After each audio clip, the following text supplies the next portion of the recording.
생명의 근원이 되시며 사랑이 많으신 아버지, 오늘도 주일을 지나고 생일밤 예배로 나왔습니다. 늘 죄악 속에서 허덕이는 죄인을 세상 가운데 버려두지 않으시고 회개하게 하시며 긍휼히 여기시옵고 저희를 일일이 기억하시고 말씀 앞으로 나와 하나님 앞에 예배드리게 해주시니 무한 감사와 영광을 드리옵니다. 마음 다하여 예배하여 찬양을 드리옵니다. 아버지 기뻐 받아 주시옵소서. 감사드리며 우리 주 예수 그리스도 이름으로 기도드리옵나이다. 아멘.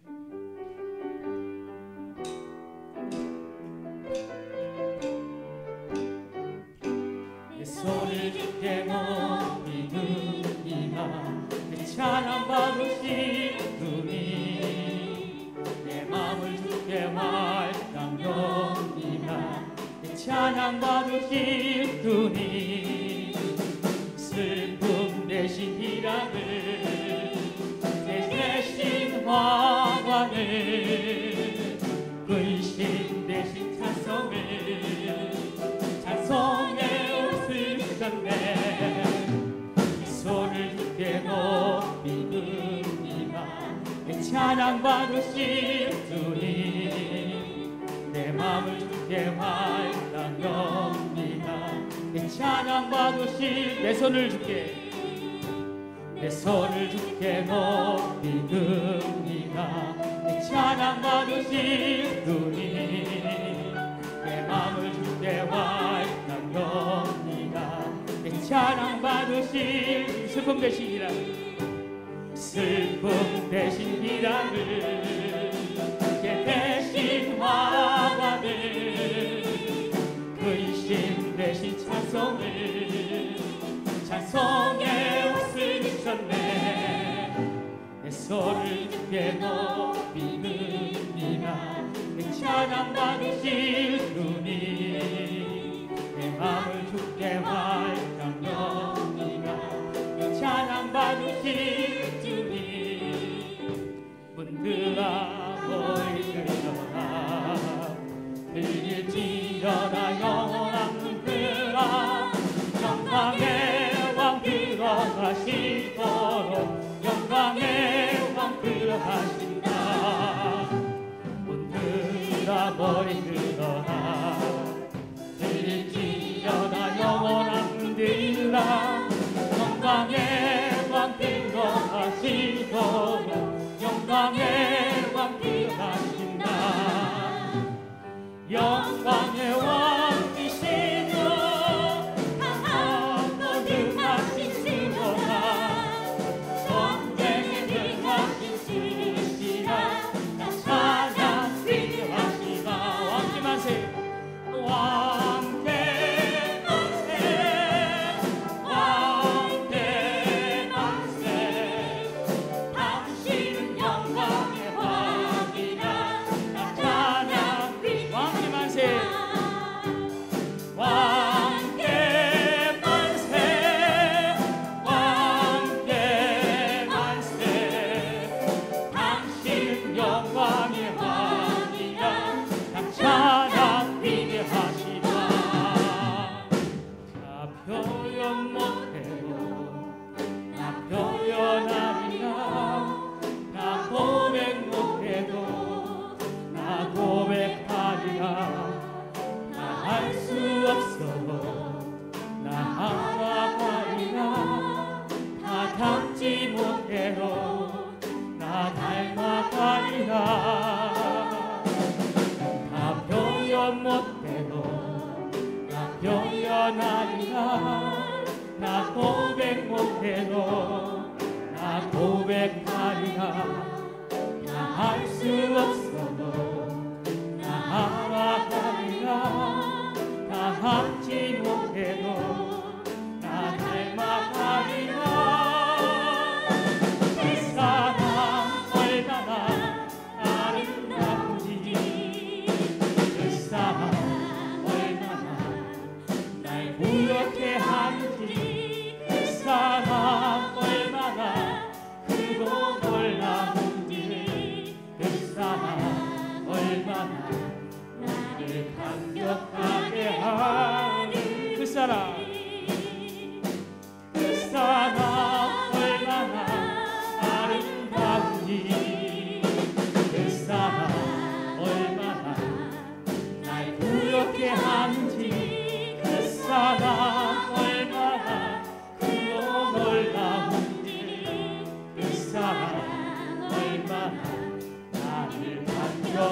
하게 하는지 모든 영광을 하나님께 모든 영광을 하나님께 온 만과 이 땅에 두사모합니다. 모든 영광을 하나님께 예수님 찬양 받으소서. 예수님 찬양 받으소서. 제사했네 우리의 성령 주셨네. 예수님 찬양 받으소서. 위로의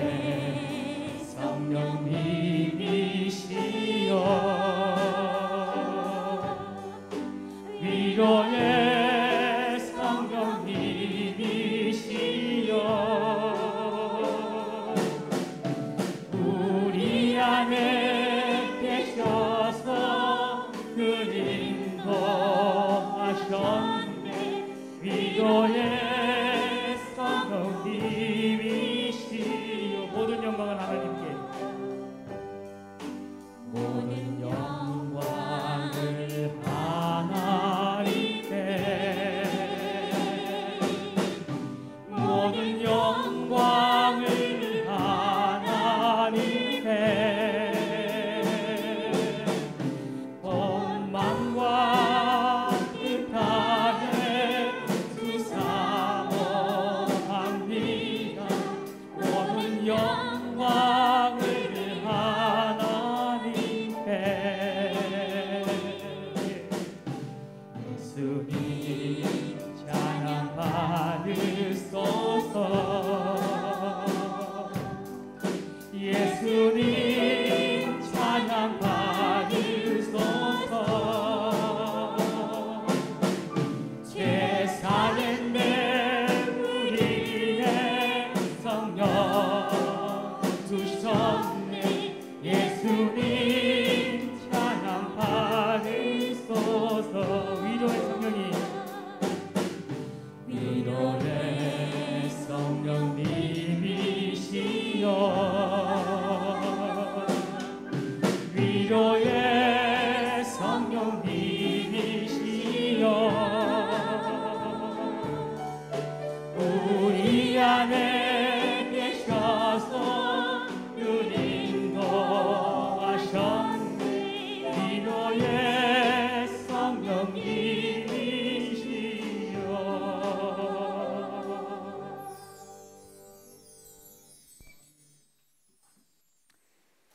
이 시간 안정과 평안 속에서 주님 주신 사명을 이루기 위해서 열심을 다하는 우리 중앙교회 오늘 출애굽기 강해로 하나님의 말씀을 선포하실 전임 목사님을 위해서 우리 모두 합심으로 기도하겠습니다. 주의 세 번 외치고 통성으로 기도하겠습니다.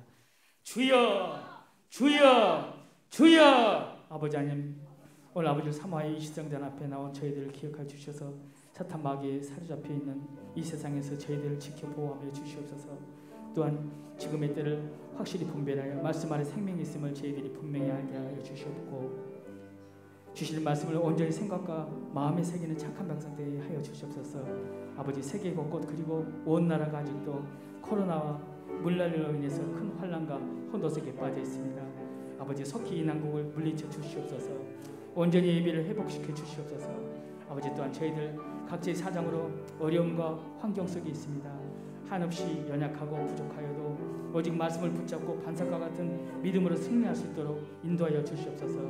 이 시간 출애굽기 강해로 말씀을 선포하실 전임 목사님께서 기도드립니다. 사탄의 손길이 범치 못하게 하시옵고 성령의 갑옷을 입혀주시옵소서. 또한 생명의 양식으로 말씀 선포할 때 용과 육을 강건히 부풀어 주셔서 능력의 양육자로 세워주시옵소서.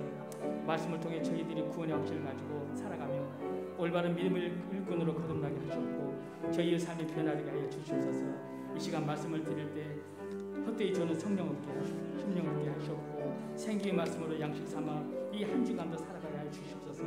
아버지, 늘 쓰러지고 넘어지는 저희들입니다. 저희의 가정과 직장과 사업위와 자녀 손들 위해 늘 함께하여 주시옵소서.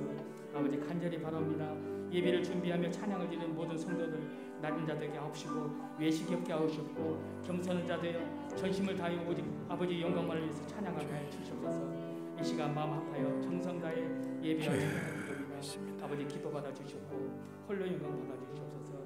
은혜 충만하며 돌아가는 발걸음도 지켜주실 걸 믿사옵나이다. 감사드리며 사랑 많으신 우리 주 예수 그리스도 이름으로 기도드립나이다. 아멘. 고마우신 아버지 감사합니다. 은혜로 우리를 택해 주시고 불러주시고 구원해 주시니 감사합니다. 우리 인간적인 모습으로는 주의 복음을 들을 수도 이해할 수도 받아들일 수도 없는데 웬 은혜로 웬 사랑으로 귀한 복음 듣게 하시고 받게 하시고 용납하며 예수 믿어 구원받는 하나님의 자녀로 삼아주시니 감사합니다. 이 시간도 하나님만을 예배하기를 원하오니 성령님 우리의 마음을 붙잡아 주셔서 온전히 하나님만을 예배하게 하여 주시옵소서. 우리 주변이 여러 가지로 혼란스럽습니다. 자연재해가 많고 전염병이 들끓고 있사오며 이런 일들로 인하여 솔직히 우리의 마음이 불편하고 우리의 삶이 힘이 든 것이 사실이고 그럼에도 불구하고 우리가 하나님 앞에 어떻게 말할 수 없는 것은 우리의 허물과 죄가 많음을 고백하오니 아버지 우리를 불쌍히 여겨주시기를 원합니다. 어서 속히 회복해 주시옵시고 마음껏 모이고 만나고 예배할 수 있도록 자비를 베풀어 주시옵소서. 아버지 하나님, 어려움 당한 모든 형제자매들을 찾아가 주시고 위로하여 주시옵시며 어서 속히 모든 상황들이 정상이 되도록 회복시켜 주시옵소서. 이 시간도 우리의 연약함과 부족함을 주님 앞에 고백하오며 주님만을 의지하오니 성령께서 우리 예배를 붙잡아 주시옵소서. 말씀하여 주시옵소서. 나에게 말씀하여 주시옵시고 말씀이 능력이 되게 하시고 삶의 기초가 되게 하여 주시옵소서. 성령님이 스승이 되어 주시어서 가르쳐 주시고 듣게 하시고 깨닫게 하여 주시옵소서. 예수님의 이름으로 기도하옵나이다. 아멘.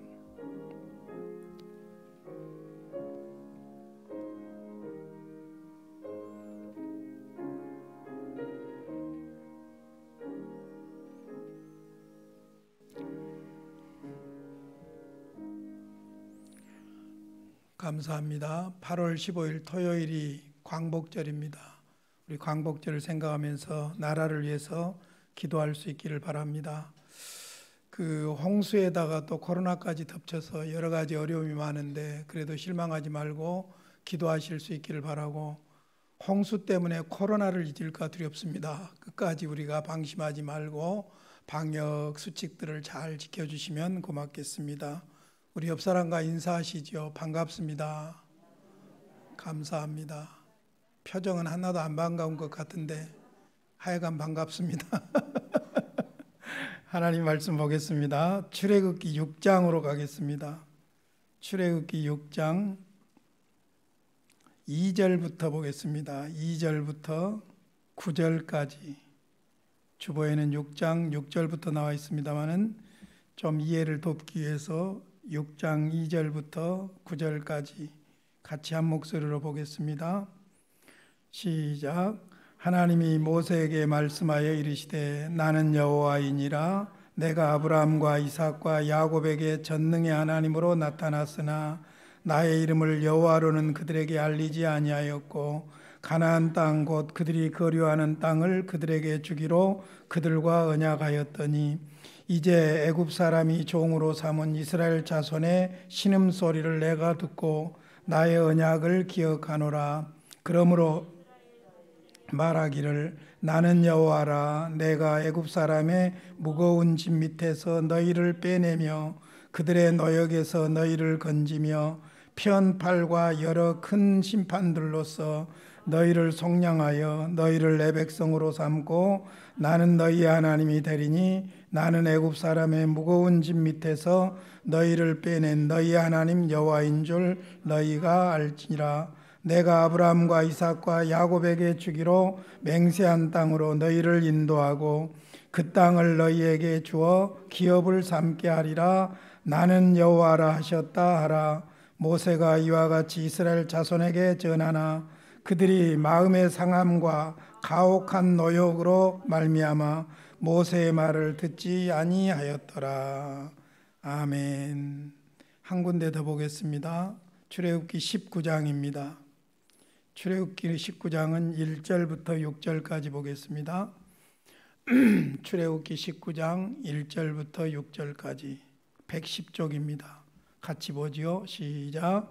이스라엘 자손이 애굽 땅을 떠난 지 3개월 되던 날 그들이 시내 광야에 이르니라.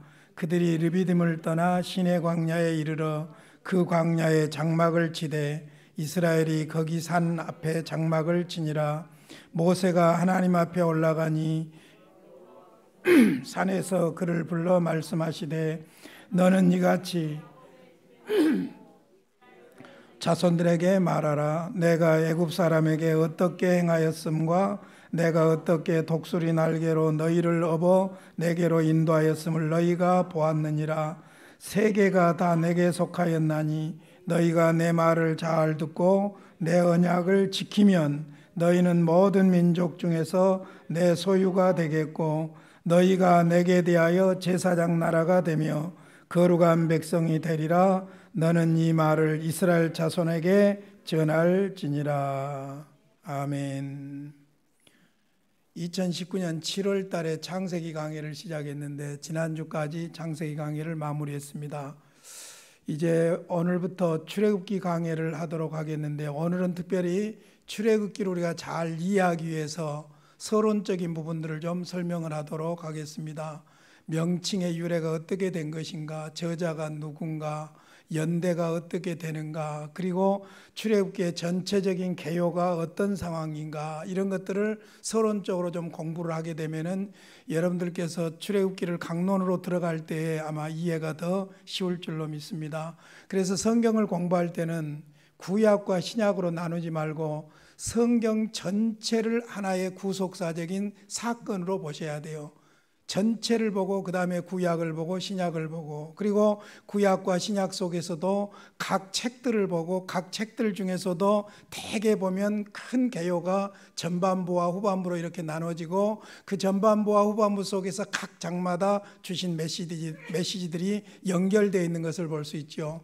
그러니까 큰 돌덩어리와 같은 성경을 우리가 차근차근 이렇게 깎아서 공부해가는 그런 모습으로 공부를 하게 되면 성경을 똑같이 공부하면서도 여기서는 이 말하고 저기서는 저 말하고 앞뒤가 안 맞는 말을 하는 것이 아니라 성경은 창세기도 하나님 말씀이고 계시록도 하나님 말씀이고 더 깊이 들어가면 성경은 하나님의 소위 그 구속 계시예요. 그래서 사실은 성경신학이라고 그럽니다. 어려운 말로는 성경신학이라고 그러는데 성경 전체에 나타난 하나님의 구속 계시의 과정을 공부하는 거예요. 그러니까 이런 과정을 공부하게 되면은 성경이 우리에게 와닿을 뿐만 아니라 내가 왜 예수를 믿어야 되는가에서부터 시작해서 예수 믿는 이 사건이 얼마나 나에게 복된 사건인가 하는 것들을 알게 되는 것이죠. 그러므로 성경을 전체적으로 이렇게 관통해가는 소위 성경신학적인 계시의 과정을 공부해가는 그것을 여러분들이 이해하시는 것이 필요합니다. 그래서 오늘 또 우리가 출애굽기를 공부하기 전에 서론적으로 공부하되 특별히 출애굽기 전체를 관통하는 내용을 공부하시는 것이 앞으로 출애굽기를 이해하는 데 도움이 될 줄로 믿습니다.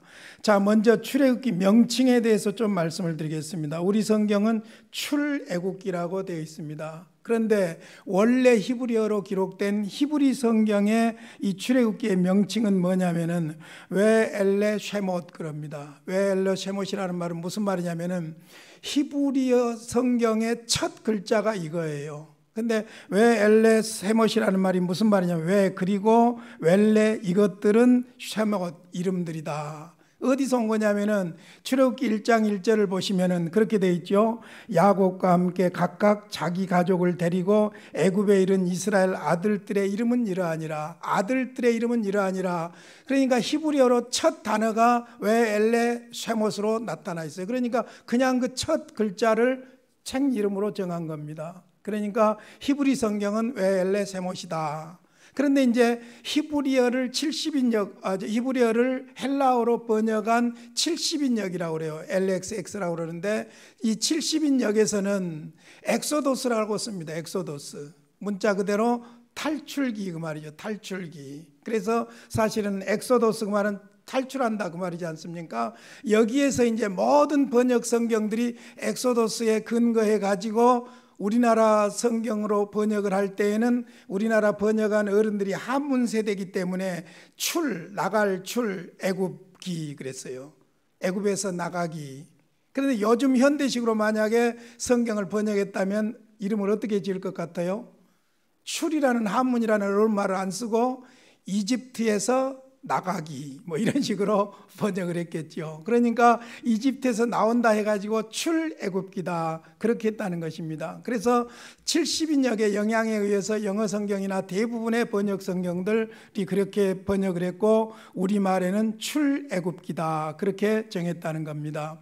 성경 번역에 특별히 우리나라 말로 번역되는 과정을 보면은 한문 세대가 여러분 한문이 어떤 면에서 보면 굉장히 정확한 거잖아요. 그러니까 한문 세대가 성경을 번역한 것도 어떤 면에서 보면은 큰 복이라고 볼 수 있어요. 정확하게 번역을 해내려고 했죠.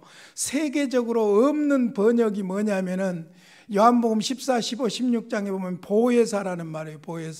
보혜사란 말인데 이 말이 성령이라는 말이거든요. 근데 한문으로 만들어낸 거예요. 선생이다, 돕는 자다 이런 의미가 있는데 변호자다 이런 의미가 있는데 이것을 보호할 보자에다 은혜의 자에다 스승사자 세 단어를 한문으로 합해놓은 거예요. 이렇게 기가 막힌 번역이 없어요. 어떤 면에서. 그러니까 영어로 설명할 때는 헬퍼다, 티처다, 카운셀러다 이렇게 여러 가지로 말해야 되는데 뭘 그렇게 복잡하게 말해요. 보혜사 그러면 끝나버리는데. 그러니까 한문 세대가 성경을 번역한 것이 또 장점도 있는 것은 사실입니다. 어찌됐든 우리 성경은 출애굽기, 출이집트기, 애굽에서 나온다는 것이죠. 자, 명칭에서 할 수 있는 것은 이제 출애굽기의 중요한 의미가 명칭에서 나오는 거예요. 하나님께서 아브라함과 이삭과 야곱 족장들에게 주신 약속이 있어요. 땅을 주겠다. 그리고 애굽으로 내려갈 것이다. 그리고 다시 나올 것이다. 그리고 약속한 땅 가나안 땅으로 갈 것이다. 계속해서 우리가 지난주 창세기 50장에서 마지막 요셉이 죽을 때까지 그 내용을 보았는데 그게 그대로 이루어지는 것이 출애굽기라고 볼 수 있어요. 그래서 족장들에게 주셨던 언약이 그대로 현실적으로 이루어지는 것이 바로 출애굽기다. 그러면 출애굽기 이후의 상황은 두말할 것도 없는 것이죠. 그래서 이제 여러분들이 혹시 기억하실는지 모르겠습니다. 제가 창세기를 처음 강의할 때 구약을 무슨 관점으로 봐야 된다고 말씀드렸습니까? 구약을 어느 정도 기억하고 계시구만요. 출애굽과 시내산 언약 관점으로 봐야 된다고 말씀을 드렸어요. 출애굽과 시내산 언약. 좀 이따 전체 개요를 말씀드리면서 더 구체적으로 말씀을 드릴게요. 그러니까 족장들에게 약속한 그 약속이 출애굽기에서 그대로 이루어지고 시내산에서 이스라엘 백성들을 불러 모으고 언약을 합니다. 그게 시내산 언약이에요. 십계명을 중심해서 그 다음에 레위기서 의식법, 에베법이죠. 의식법과 그 다음에 하나님의 백성들이 이렇게 살아야 된다고 하는 사회법, 민법이죠. 절대 계명으로서 십계명과 의식법과 민법, 레위기 의식법과 그 다음에 사회법, 민법 이런 모든 것들을 주시고 나서 시내산에서 언약을 맺어요. 그게 바로 시내산 언약이에요. 그러니까 구약을 보실 때는 시내산 언약을 기점으로 해가지고 구원받은 하나님의 백성들이라는 출애굽 사건과 구원받은 그들에게 주어진 시내산 언약에 근거해서 이후의 모든 것은 진행되는 거예요. 그러니까 역사서에서 사사기서나 그 다음에 왕정 통치 시대나 분열 왕국 시대나 그 다음에 선지자들 시대나 전부가 다 메시지가 다양한 것 같지만은 시내산 언약으로 돌아가라 그 이야기가 되는 거예요. 그래서 출애굽과 시내산 언약 관점으로 구약을 보면 다 통한다는 거예요. 출애굽 이전으로는 어떻게 갑니까? 창세기 아브라함에게로 가죠. 아브라함 이전으로는 어떻게 갑니까? 창조 사건으로 가죠. 그래서 창조, 타락, 노아, 홍수, 그 다음에 바벨탑, 그 다음에 연결해 가지고 아브라함을 선택하고 부르시고 아브라함에게 약속하시고 아브라함에게 약속하신 대로 이루어지는 것이 출애굽 사건이고, 아브라함에게 약속한 대로 출애굽 이후에 한 국가를 세우시고 하나님의 백성 삼으신 다음에 그들에게 시내산에서 십계명을 중심으로 한 언약을 주시고, 그 언약을 중심에서 기준으로 해서 살아가는 하나님의 백성들의 삶이라는 것이죠. 그러니까 이전과 이후가 나눠질 만큼 구약을 보는 관점이 출애굽과 시내산 언약 관점으로 보게 되면 명확하게 뚫립니다. 앞으로 출애굽기를 통해서 그렇게 공부를 하게 될 것입니다. 자, 그 다음에 두 번째로는 저자입니다. 출애굽기의 저자는 두말할 것 없이 모세죠. 창세기, 출애굽기, 레위기, 민수기, 신명기를 모세오경이라고 그럽니다. 혹은 율법서라고 그러죠. 왜 모세오경이라고 그러느냐? 모세를 통해서 하나님께서 기록하게 하셨기 때문에 모세오경이라고 그러죠. 그런데 자유주의 신학자들이 모세오경, 모세가 기록했다는 것을 거부하려고 합니다. 그러면서 무슨 제2문서니 Y 문서니 해서 가면서 문서서를 주장하는데, 왜 이런 이야기가 나오게 되냐면은 모세가 죽기 전의 상황들을 기록한 것은 이해가 되지만은 모세가 죽은 후에 기록한 사건들이 나와요. 그것 때문에 모세가 저자가 아니다, 그렇게 말하는 사람들도 있는 것이지요. 그러나 그거야 뭐 그 이후에 편집이 되었다고 말할지라도 성경은 분명하게 모세오경을 모세가 기록했다고 말하고 있습니다. 자, 예를 들어 보겠습니다. 성경으로 증명을 해드릴게요. 신명기 31장 9절에 보면은 모세가 이 율법을 써서, 그랬죠. 누가 썼다고요?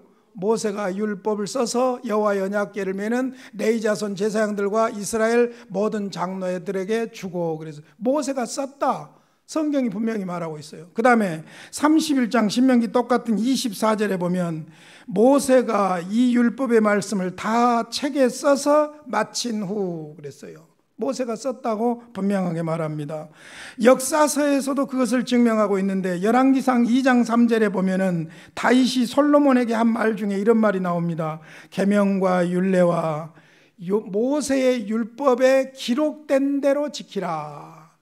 그러니까 역사서도 증명을 하고 있는 거예요. 그러니까 이거 1, 2년간의 이야기가 되어진 것이 아니라 계속해서 전통적으로 모세가 모세오경을 기록했다는 것을 이어왔다는 것이죠. 그러니까 열왕기상에서도 그렇게 말하고 있습니다. 느헤미야서에서도 증명합니다. 8장 1절 모세의 율법책이라고 그럽니다. 느헤미야서 8장 1절 모세의 율법책을 가져오기에 했다고 그랬죠. 정했다고 그랬죠. 자, 그 다음에 느헤미야서 13장 1절에도 보면 모세의 책이라고 분명히 나옵니다.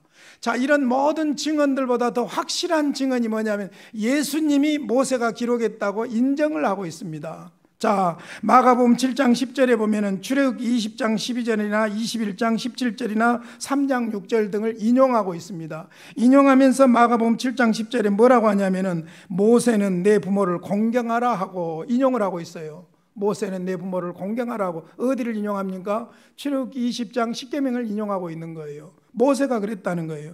마가복음 12장 26절에 보면 예수님이 또 출애굽기 3장 6절을 인용하고 있는데 모세의 책 중, 그러니까 모세가 한 것만 기록했다는 것이 아니죠. 모세의 책들 중에 하신 말씀을 읽어보지 못하였느냐. 예수님께서 분명히 모세의 책이라고 모세의 글이라고 인정하고 있기 때문에 누가 뭐라고 해도 일단 우리는 출애굽기는 모세가 기록했다. 그래서 모세 율법서 그렇게 말합니다. 창세기, 출애굽기, 레위기, 민수기, 신명기 이 5권을 모세오경 율법서 그렇게 이야기합니다. 자, 그다음에 이제 언제 기록했을까? 이 부분은 뭐 당연하지 않습니까? 출애굽 이전에 기록했겠습니까? 출애굽 이후에 기록했겠습니까? 출애굽 이후에 기록했겠죠. 그러면 출애굽을 언제 했을까? 고맙게도 출애굽을 이때 했을 것이다 라고 계산을 할 수 있도록 성경에 증거가 나와 있어요. 열왕기상 6장 1절입니다. 열왕기상 6장 1절에 보면 우리 같이 한번 읽어볼까요? 또 있으니까 시작. 이스라엘 자손이 애굽 땅에서 나온 지 480년이요 솔로몬이 이스라엘 왕이 된 지 4년 12월 곧 둘째 달에 솔로몬이 여호와를 위하여 성전 건축하기를 시작하였더라. 자, 여기서 힌트가 뭐냐면은 출애굽한 지 몇 년? 480년. 그때 솔로몬이 무엇을 짓기 시작했다고요? 성전을 짓기 시작했어요. 그러면 이때가 언제냐면은 BC 966년 2월이에요. 그러면 966년에다 더하기 480년 하면 몇 년이 나옵니까? 1446년이 나옵니다. 그러니까 출애굽한 연도를 1446년일 수도 있고 5년일 수도 있겠지만은 열왕기상 6장 1절을 근거로 해서 보면은 출애굽할 때의 연도가 1446년이 되는 거예요. 이제 다음에 요셉을 알지 못하는 왕, 이집트의 정치 상황을 설명하면서 좀 더 자세히 다음에 말씀드리겠습니다만은 일단 출애굽한 연도가 1446년이에요. 그러면 계산해 보면은 모세가 이제 애굽의 역사를 이렇게 왕조들을 계산을 해 보면은 언제 출생을 하냐면은 1526년에 출생을 합니다. 모세가 출애굽 2장에 나오죠. 1526년.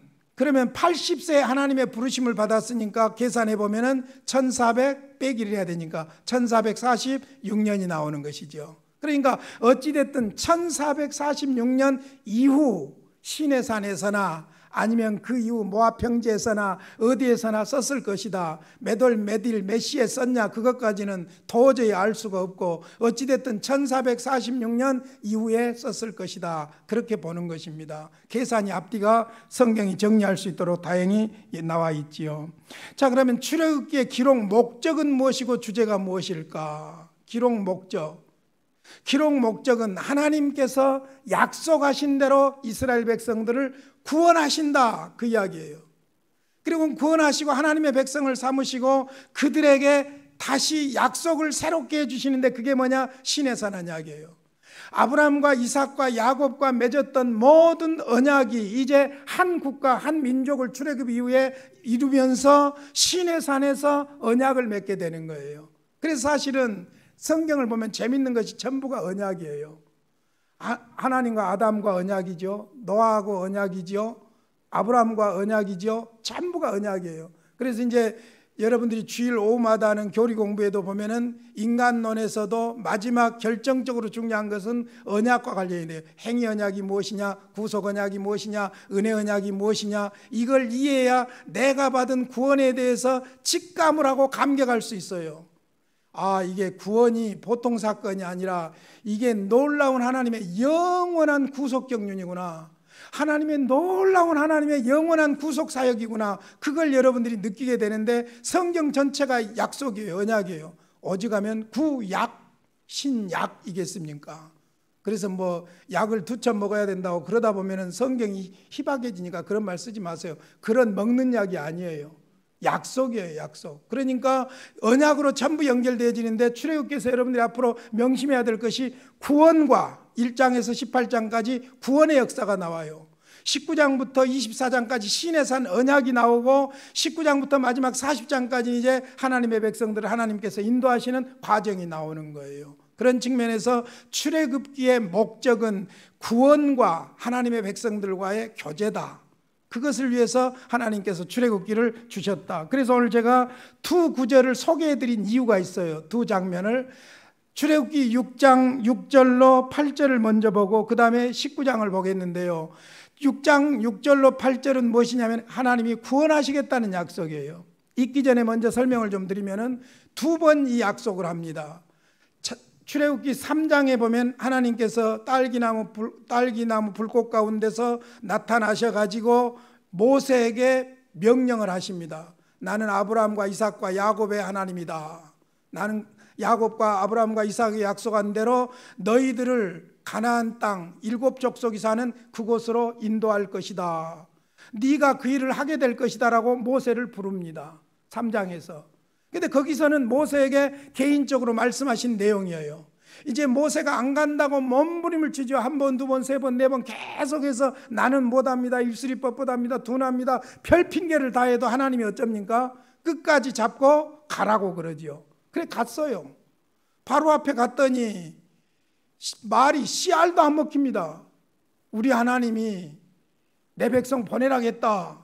가서 예배하게 하라겠다. 그러니까 바로가 네 하나님이 어떤 하나님이냐 그러고 오히려 이것들이 배가 따뜻하니까 장난하고 있네. 그리고는 오히려 이스라엘 백성들을 더 중한 노동을 시켜버립니다. 재료도 주지 않고 평소와 똑같은 벽돌을 만들어내라고 학대를 합니다.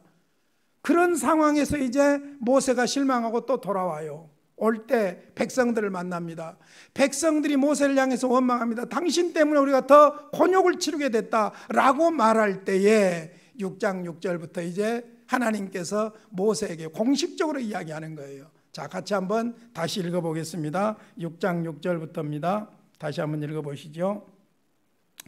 시작. 그러므로 이스라엘 자손에게 말하기를 나는 여호와라. 내가 애굽 사람의 무거운 짐 밑에서 너희를 빼내며 그들의 노역에서 너희를 건지며 편팔과 여러 큰 심판들로서 너희를 속량하여 너희를 내 백성으로 삼고 나는 너희 하나님이 되리니 나는 애굽 사람의 무거운 짐 밑에서 너희를 빼낸 너희의 하나님 여호와인 줄 너희가 알지라. 내가 아브라함과 이삭과 야곱에게 주기로 맹세한 땅으로 너희를 인도하고 그 땅을 너희에게 주어 기업을 삼게 하리라.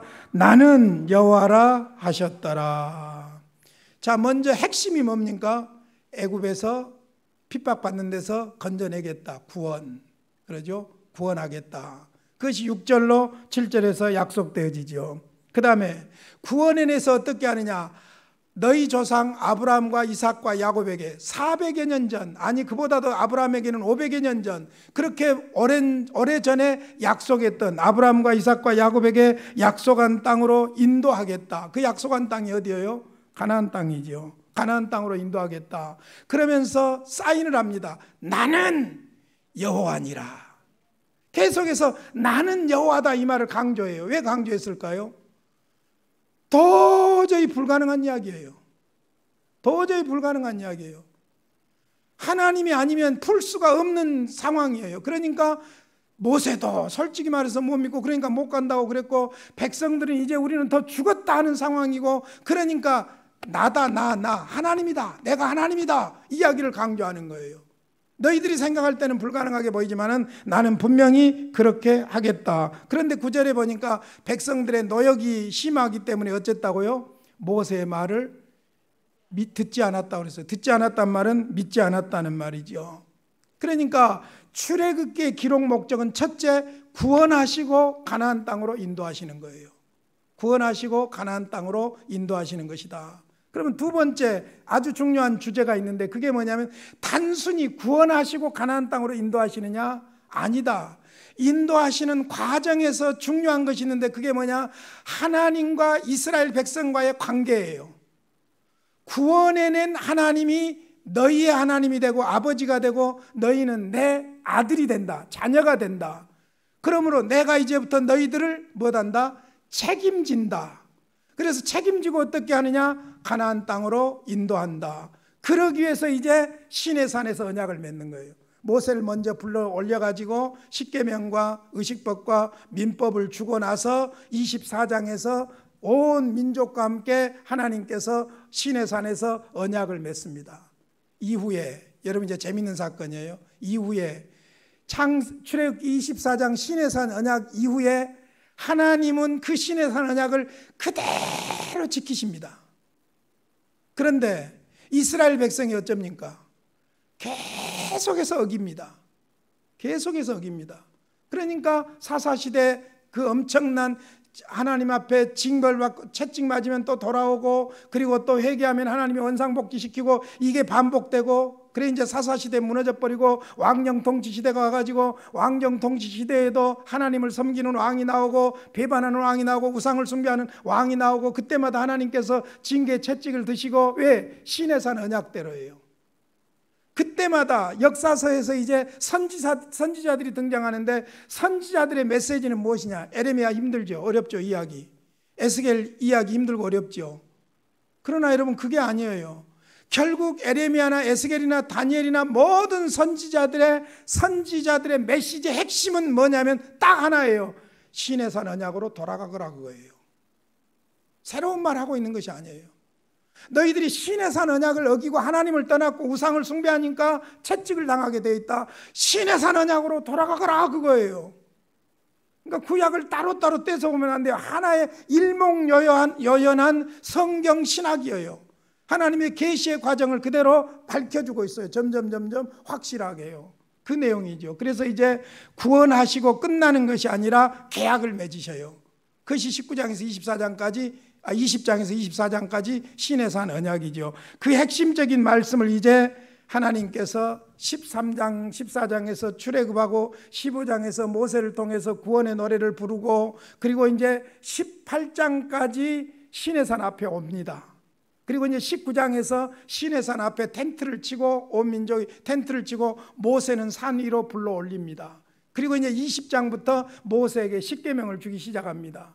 그러니까 19장은 바로 그 준비 단계에서 주신 말씀인데 여기에 바로 중요한 주제가 있는데 그게 뭐냐? 하나님께서 언약을 맺으시고 언약하신 대로 지키신다. 그 내용이에요. 자, 그래서 19장 3절부터 6절까지 같이 읽어보겠습니다. 시작.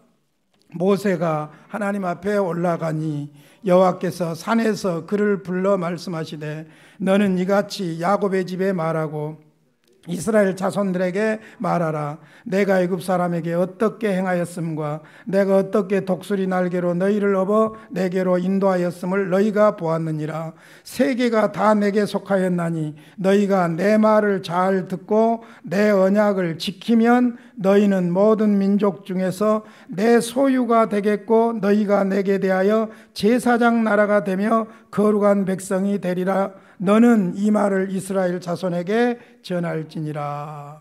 자, 모세에게 산으로 올라오라 해가지고 뭐라고 말씀하냐면 야곱 집에 말하고 이스라엘 자손들에게 말해라.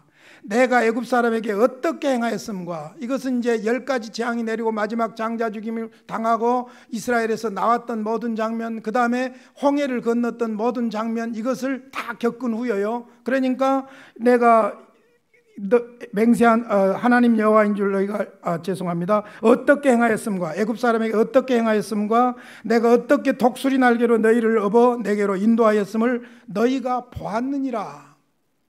세계가 다 내게 속하였다. 너희가 내 말을 잘 듣고 줄 친다면 거기다 줄을 쳐야 돼요. 내 언약을 지키면, 이제 앞으로 주실 언약이에요. 시내산 언약이에요. 언약을 지키면 너희는 모든 민족 중에서 뭐가 된다? 3가지 말씀을 하고 있어요. 내 소유가 된다.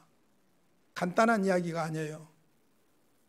어떤 총각이 지가 좋아하는 처녀한테 막무가내로, 처녀는 별로 좋아하지도 않는데 영어 한다고 하는 말이 You are mine 그랬어요. 너는 내 것이다 그랬대요. 지 마음대로 내 것이에요. 여러분, 근데 중요한 것은 어떤 남자의 것이나 여자의 것이어도 행복할 일이지만은 하나님의 것이라는 거예요. 천지 만물을 창조하시고 이스라엘을 애굽으로 들어가게 했고 번성하게 했고 나오게 하신 하나님이 내 소유를 삼아 주시겠다는 거예요. 여러분, 굉장한 이야기예요. 그러니까 여러분, 구약 성경을 보면은요, 하나님이 이스라엘만 사랑하는 거예요. 여러분들이 앞으로도 계속해서 교리 공부 잘 하시기를 바라는데요, 나만 혼자 열심히 하고 있는데 하나님의 구원은 택자 구원이에요. 천하 만민을 구원하는 것이 아니에요. 죄송하지만 이스라엘을 내 소유 삼겠다는 거예요. 택자. 그 다음에 더 중요한 말이 나와요. 뭐라고 합니까? 너희가 내게 대하여 제사장 나라가 되며, 하나님에 대하여 제사장 나라가 된다는 말이에요. 제사장의 역할이 뭡니까? 제사장의 역할이 하나님과 백성 사이의 중개자지요. 그러니까 이스라엘이 제사장 족속이 된다는 말은 무슨 말이냐면요, 아브라함과 이삭에게 약속한 대로, 시내산 언약에서 약속한 대로 메시아가 오게 될 것이고 그 메시아를 통해서 모든 열방들이 누구에게로 돌아가는 거예요? 하나님께로 돌아가는 거예요. 그러니까 그 메시아가 오게 하는 제사장적인 나라가 이스라엘이에요.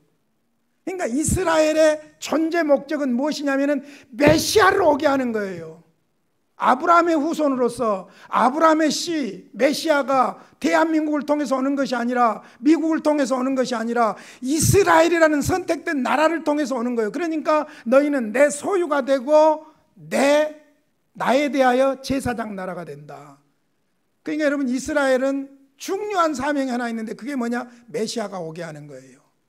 다른 민족을 통해서가 아니에요. 근데 기가 막힌 것은 하나님은 이 이스라엘을 통해서 메시아가 오게 했습니까? 안 했습니까? 오게 했어요. 아브라함과 다윗의 자손을 오게 했어요.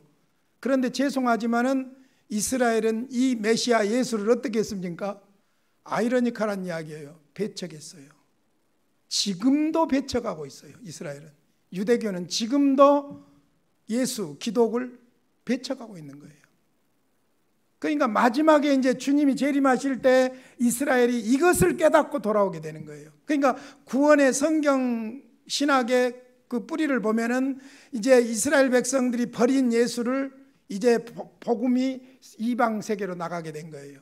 이방 세계로 나가서 하나님의 택한 자들, 구원받을 자들을 다 구원하시고 나서 그 수가 다 차면, 로마서 11장에 있는 내용입니다. 다 차면 결국 이스라엘이 어떻게 한다고요? 돌아온다고요. 그래서 세대주의자들이 1945년 이스라엘이 조국을 재건설했을 때 러시아에 갔던 유대인들이 막 돌아오니까 종말이 다가왔다고, 재림 날짜가 다가왔다고 난리를 쳤어요. 세대주의자들은 뭐 사건만 있으면 그냥 막 난리를 치고 성경을 갖다 붙여대고 막 그러는데, 그렇게 가볍게 해석할 일이 아니에요. 큰 틀로 보셔야 되는 것이죠. 어찌됐든 제사장 나라가 되게 하고, 그 다음에 뭡니까? 세 번째, 거룩한 백성이 되게 한다. 거룩한 백성은 어떤 백성이 거룩한 백성일까요, 여러분? 목에다 힘주고 목소리도 굵게 내고 할렐루야 굵게 내고, 그게 거룩입니까? 뭐 목사가 거룩하다, 그리스도인들이 거룩하다 그러면 목사가 가운 입은 것이 거룩한 것입니까? 여러분, 성경에서 거룩이라는 개념을 확실하게 정리하세요. 구별된다 그 말이에요. 구별된다. 하나님이 특별히 구별한 백성을 삼겠다는 거예요. 나와 여러분은 예수 믿음으로 말미암아 하나님 앞에 구별된 백성들인 줄로 믿습니다. 이 자부심과 이 자존감이 있으면 다르게 살아야 돼요. 똑같이 살면 안 되는 거예요. 그러니까 구별이라는 개념이지, 거룩이 무슨 뭐 가운 입고 그냥 뭐 얌 좀 빼고 목소리 깔고 그런 게 거룩이 아니에요. 그러니까 하나님께서 언약을 주시고 그 언약을 지킴으로 말미암아 너희는 내 소유. 아이고, 이 단어에 대해서 여러분 좀 가슴으로 느끼시기를 바랍니다. 할렐루야. 소유가 되게 하고 제사장 나라가 되게 하고 거룩한 백성이 되게 하시겠다는 거예요. 그래서 하나님께서 이제 구원하시는 것으로 끝나는 것이 아니에요. 구원하시고 언약을 맺고 다시 갱신을 하고 나서 하나님께서 그들 속에 함께 하시면서 그들을 인도하시는데 가나안 땅에 들어가게 하는 정도가 아니라 하나님의 구원 역사를 완성시키신다는 거예요. 할렐루야. 자, 이제 마지막으로 출애굽기 개요를 보시면 이제 그것이 드러나요. 제가 출애굽기 강의를 그냥 하지 않습니다. 책을 또 새롭게 4권을 샀어요. 그리고 기존에 있던 책들을 다 섭렵을 하고 있어요. 여러분들은 편안하게 공부하지만 저는 이걸 다 요약을 해온 겁니다, 지금. 그런데 출애굽기 개요를 가장 간편한 방법으로는 2부분으로 나눌 수가 있어요. 여러분들에게 지금 화면을 한번 보시면요. 존 디 헤나나 F 드웨인 린지 같은 경우가 그것인데, 첫째는 구원이에요. 1장에서 18장까지 애굽에서 구원해낸 사건, 구원 그렇게 생각하면 돼요. 출애굽기를 딱 2단어로 나눈다면은 1장에서 18장까지 구원, 그 다음에 19장에서 40장까지 율법, 2가지로 딱 정리할 수가 있어요. 아주 중요한 의미예요. 그러니까 출애굽기가 길게 40장까지 되어 있지만은 2부분으로 딱 나누면은 구원과 율법이에요. 근데 구원과 율법은, 출애굽을 구원이라고 하고 율법은 무엇이냐? 하나님의 백성들에게 하나님의 백성답게 살아갈 수 있는 삶의 기준이에요. 출애굽기를 바로 이해하게 되면요, 구원, 복음과 율법을 바로 이해할 수 있게 되는 거예요. 그래서 어찌됐든 아주 간단한 방법은 2가지, 구원과 율법. 1장 18장까지 출애굽 구원, 19장에서 40장까지 율법, 하나님의 백성들의 삶의 기준으로서 율법, 이렇게 두 가지로 딱 정리를 일단 해놓으시면 좋아요. 여기에다 한 가지 더, 세 부분으로 나누면 더 효과적입니다. 그게 뭐냐? 1장에서 19장까지는 구원입니다. 18장까지 구원입니다. 그 다음에 19장에서 24장까지는 율법, 다른 말로 신의 산 언약이에요. 신의 산 언약. 그런데 이제 마지막 25장에서 40장까지는 성막을 짓도록 양식을 주시는 것을 봤어요. 성막이에요. 그러면 성막은 무엇이냐? 하나님이 임재하실 곳이지요. 하나님의 임재는 무엇을 말하느냐? 하나님과 하나님의 백성들과의 관계, 예배를 말하는 거예요. 그러니까 이스라엘 백성들이 이제 신의 산 언약을 따라서, 삶의 기준을 따라서 살아가면서 넘어지기도 하고 일어나기도 하고 실패하기도 하고 불순종하기도 하고 거역하기도 하고, 그럴 때마다 하나님께서 그들에게 임재해 주시는 거예요. 그게 뭐예요? 성막이에요. 그러니까 회복이죠. 회복. 하나님의 백성들이 하나님과 동행하다가 문제가 생겼을 때 임재하시는 하나님 성막을 통해서, 예배를 통해서 회복되어지는 거예요.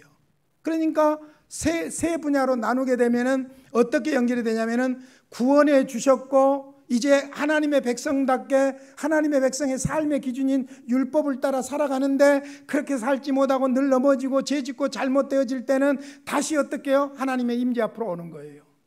그래서 예배하는 거예요. 여러분, 예배가 구속사적으로 이해가 됐으면 좋겠어요. 우리가 정말로 공예배가 어서속히 회복되기를 바라는데요, 예배가 얼마나 중요한 일이냐면요, 예배를 통해서 하나님의 임재와 능력을 경험하고 그 임재와 능력을 통해서 무엇을 얻냐면은 우리의 무너진 삶이 회복되는 거예요. 할렐루야. 그러니까 부부싸움 했을수록 교회 나오라니까. 아이고, 이런 맘 갖고 가서 예배 드리면 뭐다냐? 안 나오면 오히려 더 손해예요. 부부싸움 했으니까 오히려 나와서 예배하다 보면 어쩝니까? 하나님께서 성령에서 내 마음을 녹여주셔요. 그러죠. 나를 위해서 그렇게 고생한 여자인데 내가 너무했네. 그게 정상이야. 내가 해준 것이 얼마나 예배 드리면서도 코 씩씩 분다면 그 문제가 있는 것이죠. 그러니까 어찌됐든 예배하면 풀려요. 그래서 제가 언젠가 말씀드렸잖아요. 부부싸움하고 그래도 그 주에 주일날 교회 와서 예배 드리면 바로 풀리는데, 예배 안 드리면은 일주일 내지 한 달은 갑니다. 그러죠. 그러니까 예배가 중요한 거예요. 그래서 성막 제도를 주시고 하나님의 방법인 성막 제도대로 성막을 짓게 하시고 거기에 나오게 하고 예배하게 하고, 그래서 삶을 회복시켜 주시는 것이죠. 이번에 새로 산 책이 아주 책은 두껍습니다만은 빅터 P 해밀턴이 구분해 놓은 것은 15가지로 구분을 해놨더라고요. 그거 몰라도 괜찮아요. 몰라도 괜찮고, 하여간 두 구분하고 세 구분을 연결을 하시면 좋을 것 같습니다. 왜 제가 이 출애굽기의 개요를 여러분에게 말씀을 드리냐면은 이게 굉장히 중요한 부분이에요. 왜 중요하냐면은 구원과 율법과의 관계가 정리가 되는 거예요. 그냥 간단하게 물어봅시다. 출애굽이 먼저입니까? 율법이 먼저입니까? 출애굽이 먼저잖아요. 성경을 보세요. 그러면 구원이 먼저입니까? 율법이 먼저입니까? 구원이 먼저지요. 율법을 지킴으로 구원 얻습니까? 구원 받았으니까 율법대로 살아갑니까? 구원 받았으니까. 율법을 온전히 지켜서 구원 받을 사람이 있습니까? 없습니까? 없습니다. 아담 안에서 행위 언약에서 이미 실패해 버렸어요. 그러니까 율법을 내가 지켜서 구원 얻을 수 있는 존재가 아무도 없는 거예요. 그러니까 그래서 하나님께서 예수님을 보내셔서 우리 죄값을 치르게 하시고 구원해 주시고, 그 다음에 우리가 어떻게 사느냐? 우리가 쉽게 말하는 말씀, 율법을 기준으로 해서 살아가면서 성화가 되어져 가고, 그런데 말씀과 율법을 따라서 살아가는데 우리는 너무나도 역부족이라 늘 넘어진단 말입니다. 천사 같은 소리 하지 마세요. 늘 넘어져요. 그때마다 우리는 또 어떻게 합니까? 늘 약속을 붙잡고 성막으로 오는 거예요. 예배하는 거예요. 하나님의 임재 앞으로 오는 거예요. 그래서 또 회복되는 거예요. 그것이 바로 그리스도인의 삶이에요. 그러니까 율법주의자가 있고 무율법주의자가 있어요. 율법주의자는 무엇을 말하냐면 율법을 지킴으로 구원 얻는다고 주장하는 사람들이 율법주의자들이에요. 잘 믿어보라 하시오. 그 끝없어요. 해결책이 없는 거예요. 그러면 무율법주의란 무엇이냐? 구원파가 무율법주의자들이 말하면 극단적인 복음주의자들. 무슨 말이냐면은 예수가 내 죄를 위해 십자가에 죽으심으로 제 문제 다 해결해 줬으니까 나는 그냥 아무렇게나 살아도 된다. 뭔 예배를 드리냐, 주의를 지키냐. 구원파의 초기에는요 예배 안 했어요. 기도 안 했어요. 지금은 많이 바뀌었어. 보니까 지금은 많이 바뀌었어. 엉뚱한 소리. 여러분, 그러니까 이단이나 문제가 뭐냐면 뭐 하나 깨닫고 거기에 그냥 별빛 하나 팍 튀기면은 이것이 전부인 것처럼 날뛰다가 문제가 생기는 거예요. 그러니까 율법을 지킬 필요가 없다. 율법 이것은 악한 것이다. 율법이 악합니까? 하나님이 주신 율법이 악한 거예요? 율법 자체는 선한 거예요. 선한 거예요. 우리가 율법을 다 지킬 수가 없는 거예요. 그게 문제예요. 그래서 예수님이 오셨던 거예요. 그러니까 이제 우리는 어떻게 하느냐? 율법이 삶의 지고한 기준이에요. 기준은 지고해야 되는 거예요. 그러니까 우리 그리스도인들이 율법이 기준이 아니라면 어떤 문제가 생기냐면요, 공로주의가 층계층계 생기게 돼 있어요. 그러죠. 공로주의가. 예를 들어서 유대인들이, 바리새인들이 십계명을 가지고 자기들 식으로 조항들을 만들었단 말입니다. 조항들을 만들어서, 예를 들어서 1계명에 대한 10가지 조항을 만들었으면 10가지 조항 중에서 9가지 지킨 사람은 고단 쓰고 3가지 지킨 사람은 저단 쓰고, 그래서 서로 무엇이 되겠어요? 구별이 되겠죠. 그게 아니에요. 그게 아니에요. 율법은 거룩한 것이고 숭고하고 깨끗한 것이고 하나님의 법이에요. 그러니까 우리가 그 율법을 기준으로 하다 보니까 나 같은 사람은 어쩝니까? 옳다고 의롭다고 깨끗하다고 바르다고 말할 수 있어요, 없어요? 말 좀 해보시오. 말할 수 있어요, 없어요? 없어요. 여러분, 절대 그 부분에 대해서 천주교적인 개념을 가지시면 안 돼요. 천주교가 문제점이 뭐냐면 공로주의로 자꾸 가는 거예요. 우리는 예수밖에 없는 거예요. 예수가 아니면 방법이 없는 거예요. 우리 스스로 율법을 지킨다면 예수도 필요가 없는 거예요. 그래서 구원과 율법과 구원 문제가 정리가 될 뿐만 아니라 출애굽기를 잘 이해하게 되면 구약을 관통하는, 소위 성경 전체 구약을 이해하는데 아주 중요한 도움을 얻게 되는 것입니다.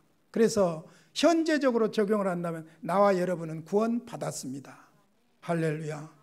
이걸 믿으셔야 돼요. 그 다음에 이제 구원받은 사람들은 어떻게 살아야 돼요?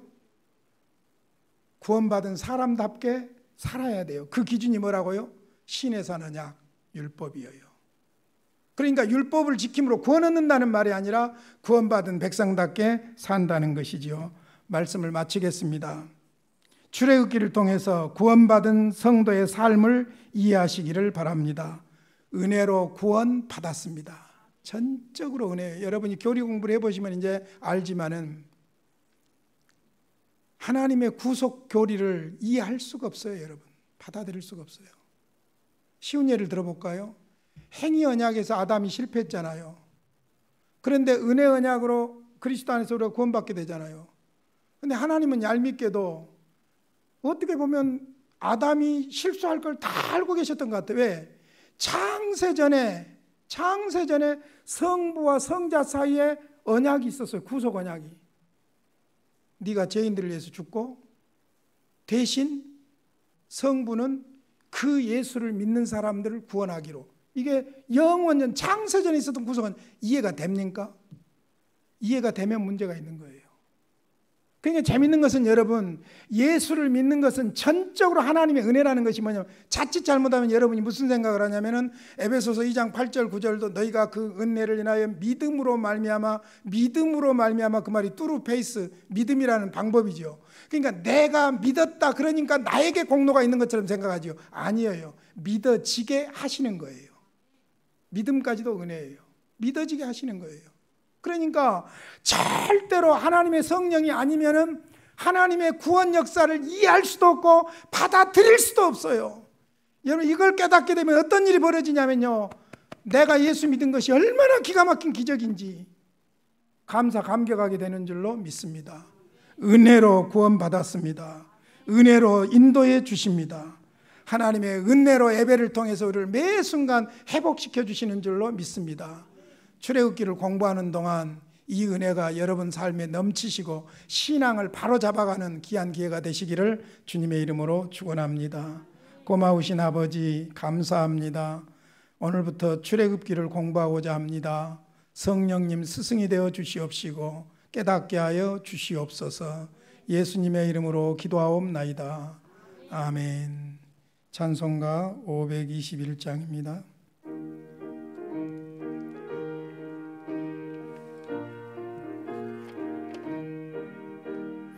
구원으로 인도하는 그 문은 참 좁으며 생명으로 인도하는 그 길은 참 험하니 우리 몸에 죄어 있는 그 더러운 죄짐을 하나 없이 벗어놓고 힘써서 들어갑시다. 구원으로 인도하는 그 좁은 문 들어 영생으로 인도하는 그 생명길 갑시다. 이 세상에 많은 사람 그 문으로 들어가 넓은 길로 갈지라도 멸망으로 끝나니 세상 헛된 부귀영화 모두 내어버리고 주의 말씀 순종하여 그 생명길로 갑시다. 구원으로 인도하는 그 좁은 문 들어가 영생으로 인도하는 그 생명길 갑시다. 구원의 문 열렸으니 주의 공로 힘입어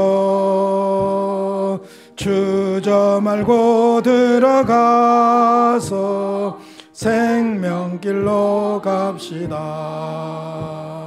구원의 문 닫힌 후에 들어가고 싶으나